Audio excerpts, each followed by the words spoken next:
I've been doing a study through the book of Proverbs to lead ourselves in a place of prayer.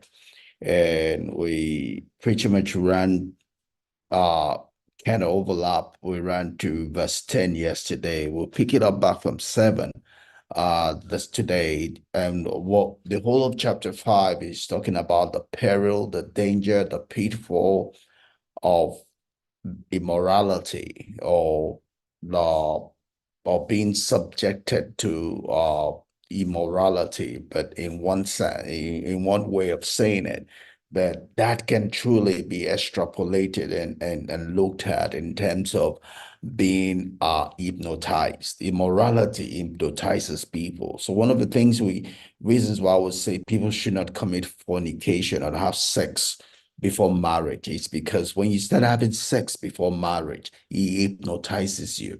It blinds you to the reality of the person you're trying to get married to.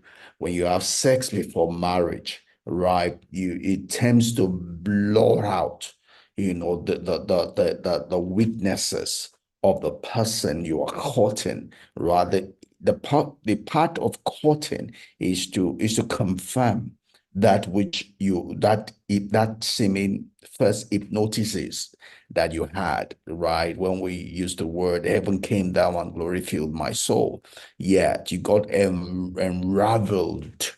You got hypnotized, you got bewitched, by this person, right? But not all bewitchment is reality, because someone catches your attention or you fall in love at first sight with someone doesn't mean that you are compatible with that person, or you and that person are meant or made for one another. It might just be something in that person that's catching your attention, but the baggage in the life of that person, the baggage in your life are not compatible. Again, when we talk about marriage, again, we would say marriage is not kept together by love, right?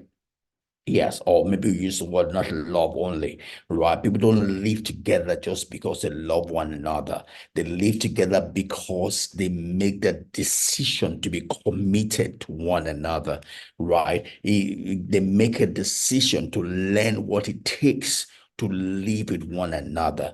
They make the decision, right, to be able to look away from the disadvantages, the shortfalls, and be willing to build one another, be willing to stay for that person to grow, right? It's not just the feeling, it's the reality of the decision, right? That keeps marriage together, right? So you want to make that decision before you then fully engage. You enter into that contract, because when you enter in that contract, right, the intent is to be for the forevers, right? You want someone that is willing to work together with you, someone that is willing to make compromises just because of you, not someone that is just there just for the ride, for the jolly jolly, right? When two people go together or in any contract agreement, it's a give.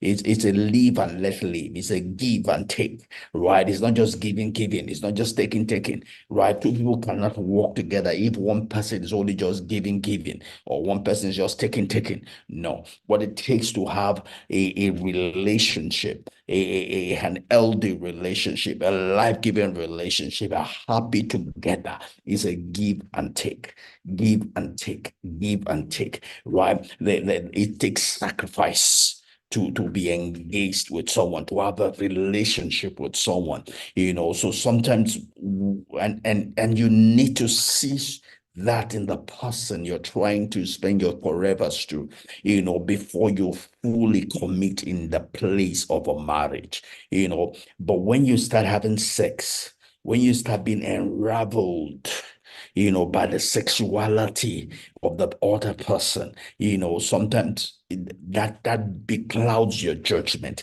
That blinds you to the reality of what you are about to get into, right?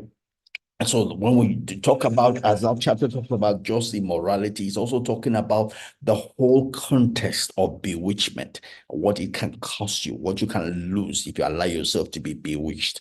That's what we're looking at in chapter 5.